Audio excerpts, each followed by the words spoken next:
Olá, graça e paz. Estamos aqui mais uma vez para darmos continuidade às nossas aulas.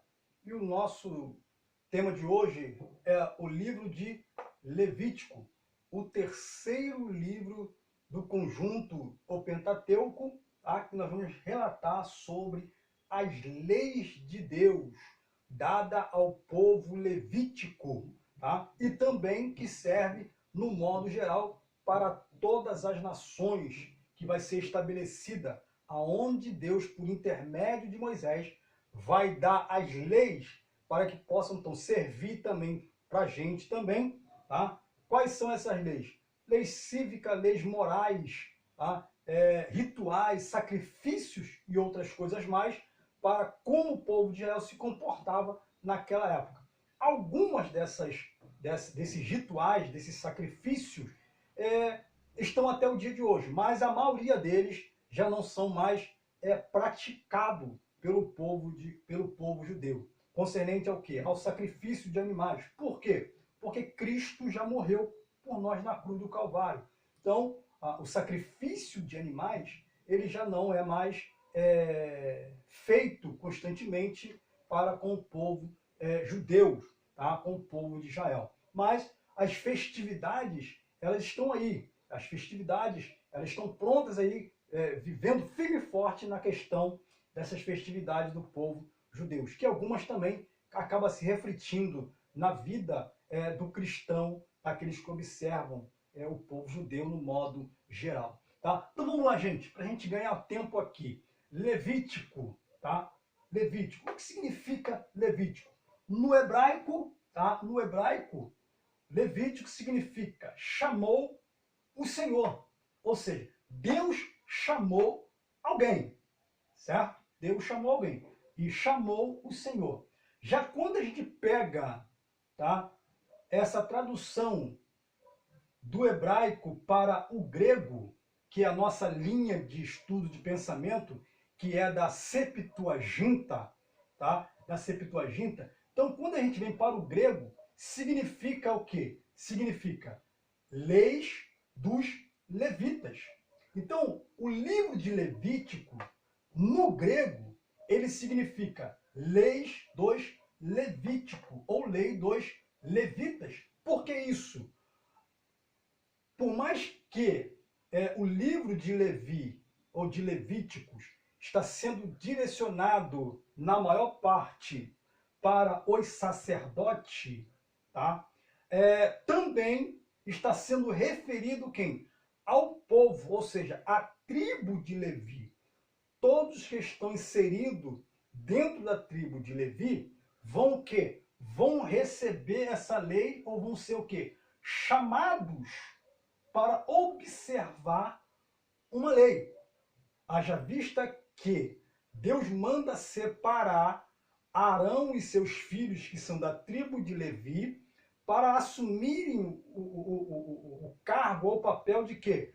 De sumo sacerdote e sacerdote naquela época. Então, o trabalho, né, que os levitas faziam dentro do templo, arrumando a casa de Deus, no pátio, então tudo que estava relacionado ao templo, de forma direta ou indiretamente, estava relacionado quem? Aos levitas.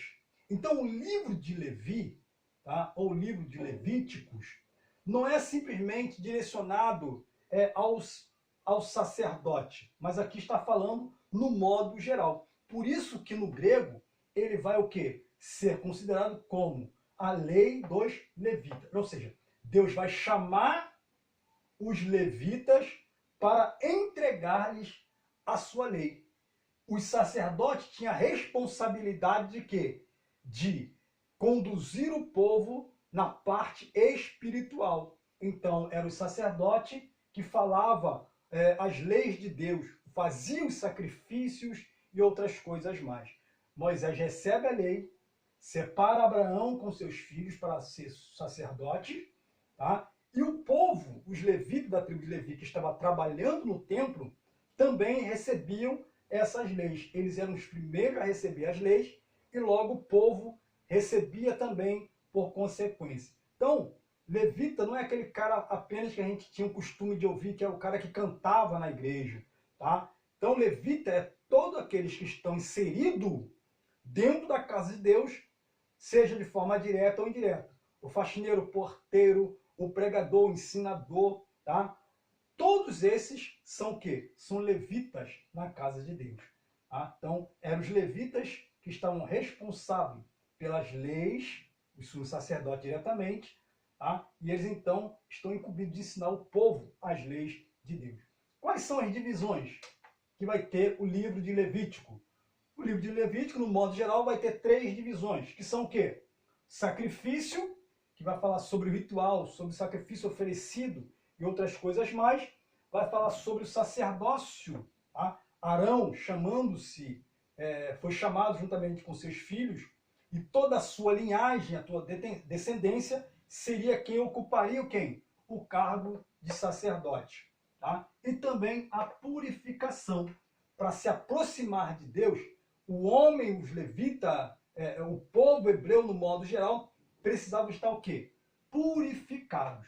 Então, eles ofereciam o sacrifício que o sacerdote apresentava mediante a lei, tá? Para se obter o quê? Para se obter a purificação.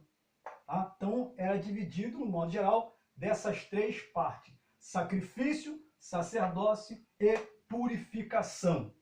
As leis, tá, que estavam estabelecidas, elas eram leis que precisavam ser observadas.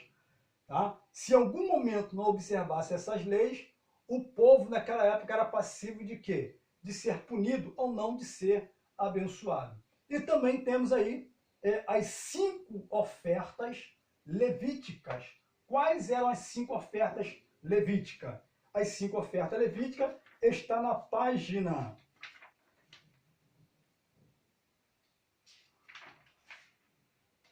página 58 e 59, página 60 a 61 da sua apostila, e também as páginas 62 e até a 63. Que vai falar sobre o quê? Vai falar sobre o holocausto, tá? Que é o sacrifício de consagração, tá? De oferecimento a Deus, ou seja, o ato de se consagrar.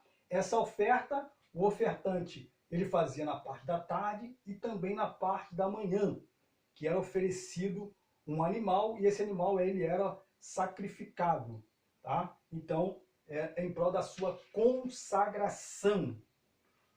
A oferta de manjares, página 60. Tá? A oferta de manjares ou oferta de cereais, ela era uma oferta de comunhão e de ação de graças também.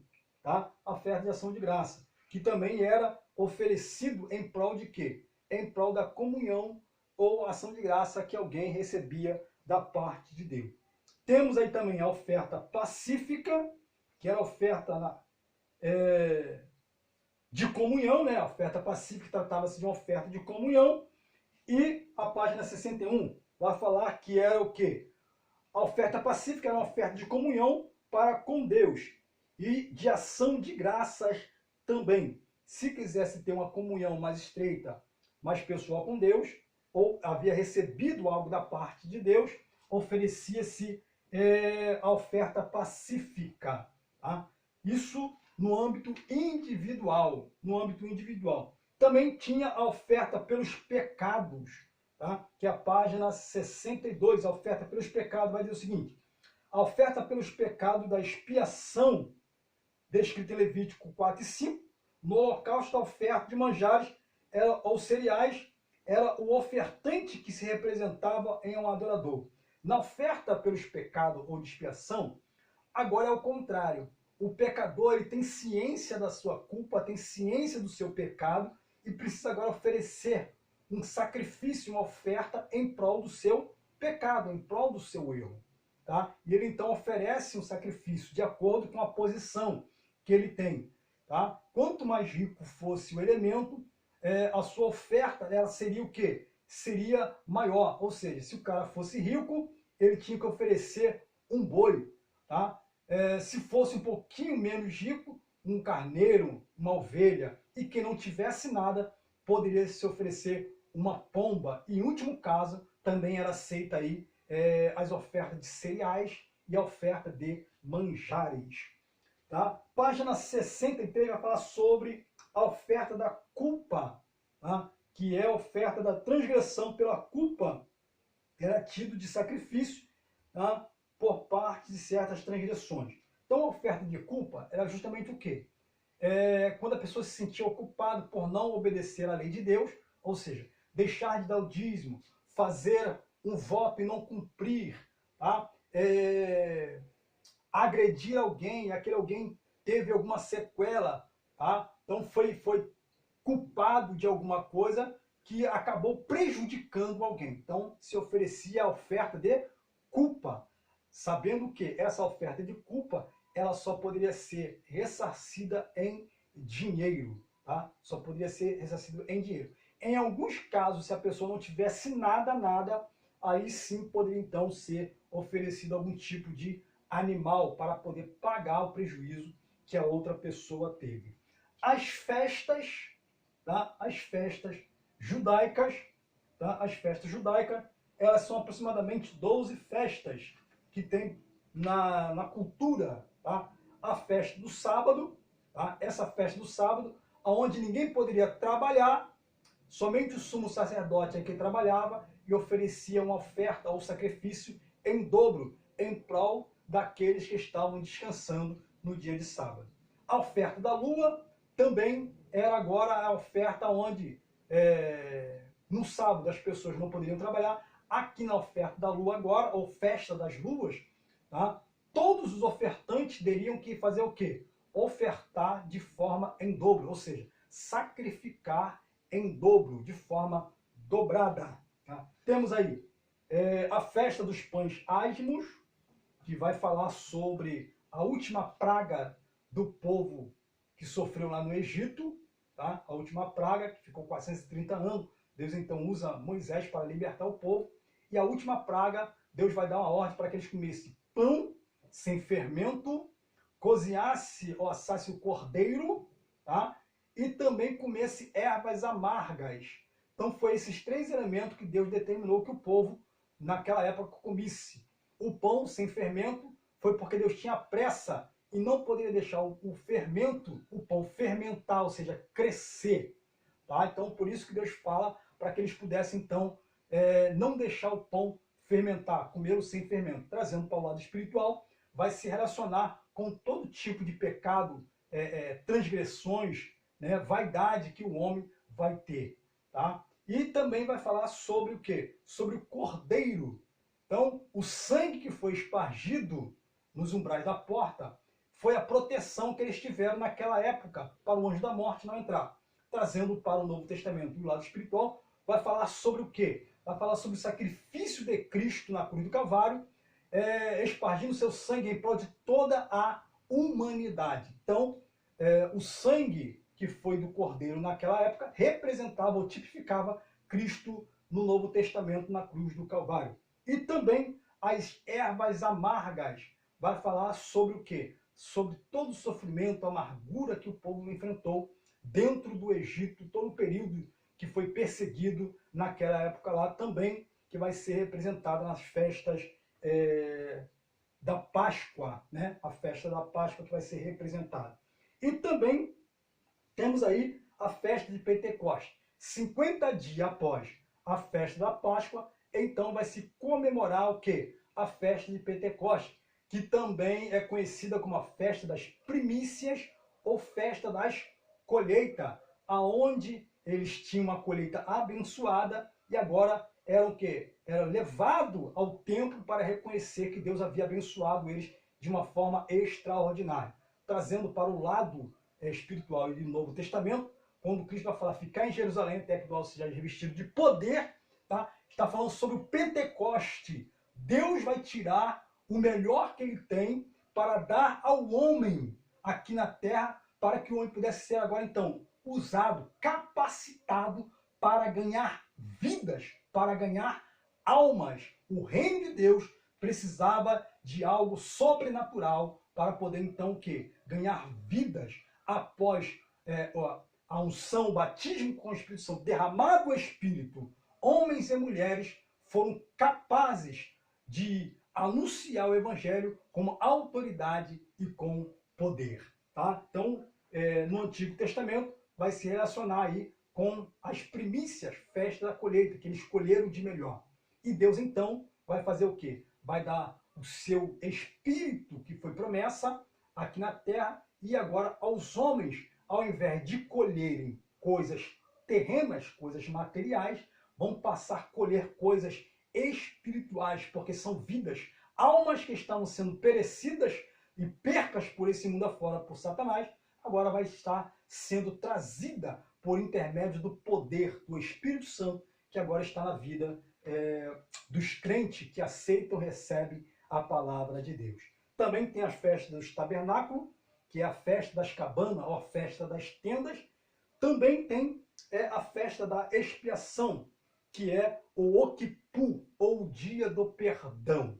Tá? Nesse dia do perdão, precisava-se o quê? Observar algumas coisas. E o jejum era sagrado naquela época. Quais coisas que precisavam observar no dia do Oquipu? Vamos lá. No dia do Oquipu havia algumas proibições que eram não comer e nem beber, não ter relações sexuais maritais, não podia lavar-se, tomar banho, não podia passar creme, tá? No corpo, perfume, desodorante no seu corpo, e não poderia usar sapatos de couro. Essa era as regras e proibições que o povo tinha naquela época, no dia do perdão, no dia do Oquipu. Tá? E também temos aí as cidades de refúgio. Qual é a cidade de refúgio? Haviam 6 cidades de refúgio. Tá? Uma do lado do ocidente, ou 3 do lado do ocidente e 3 do lado oriente. Essas cidades eram para quê? Se alguém houvesse cometido um crime, de forma o quê? De forma não intencional, tá? O que era feito? Essa pessoa ia para a cidade de refúgio mais próxima e ficava protegida até ser apurado aquilo que aconteceu. Se ele tinha culpa ou não. Se ele tivesse culpa, ele se era pego e entregue à morte. Se não, ele ficava lá até ser apurado. Enquanto o sacerdote daquela cidade estivesse vivo, ele estava protegido. Se ele saísse antes do sacerdote daquela cidade morrer e ficar vagando pelas redondezas, se um parente da vítima que foi assassinado o pegasse, tinha todo o direito de matá-lo. Tá? Então ele só estava protegido dentro da cidade de refúgio. Então esse era o meio para que não pudesse fazer justiça com as próprias mãos de forma imediata. Tá? Então era isso que acontecia. Então, gente, as leis de Levítico foi estabelecida ela tanto no modo individual como também no modo nacional, coletivo. E algumas dessas leis, ou a maioria, elas acabam também vindo para nós nos dias de hoje, para que possamos observar as ordenanças e as leis de Deus. Sabendo que todos os magistrados de hoje, tá, eles têm o quê? Eles têm bases, ou as leis que regem o país nos dias de hoje, foram tiradas de dentro da palavra de Deus. Tá bom, gente? Então, espero que você tenha entendido a nossa aula no dia de hoje. Tá? Que Deus possa te abençoar, que Deus possa te guardar e purificar a tua vida. Que você possa crescer na graça e no conhecimento, em nome de Jesus. Graça e paz.